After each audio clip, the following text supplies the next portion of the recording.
ఈరోజు నా వంట అండి. సాంబార్ చేశాను. ముల్లంగి, ఆనపకాయ ముక్క, ములక్కాడ, బెండకాయ, క్యారెట్ అన్నీ వేసి. అయితే పొడి కొన్న పొడి కాదు, నేను ధనియం, కొబ్బరి ముక్క, ధనియం, జీలకర్ర, 2 ఎండుమిరపకాయలు, మెంతులు వేయించేస్తాను.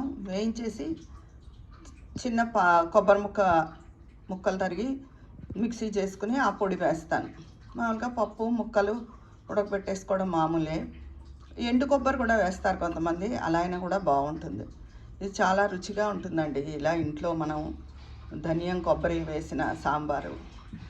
వంకాయ ఫ్రై ఇది మామూలేలండి, సింపుల్గా. అయితే ఇదిగో నిన్న పెట్టిన ఉసిరిగా మెంతికాయ కొంచెం ఓట వచ్చింది. అయితే ఆదివారం తినకూడదంటారు కదా, ఉసిరికాయ తినలేదు. నిన్న రాత్రి టిఫినే, రాత్రిపూట తినకూడదంటారు. ఆ టిఫిన్లో కూడా రుచి చూడలేదు. ఇంకా రేపే దీని సంగతి. ఈ ఉసిరి మెంతికాయ ఎలా ఉందో, అన్నీ సరిపోయలేదో పాళ్ళు చూడాలి. ఇదండి ఈరోజు నా వంట. సాంబారు, వంకాయ ఫ్రై. అది ఉంటాను.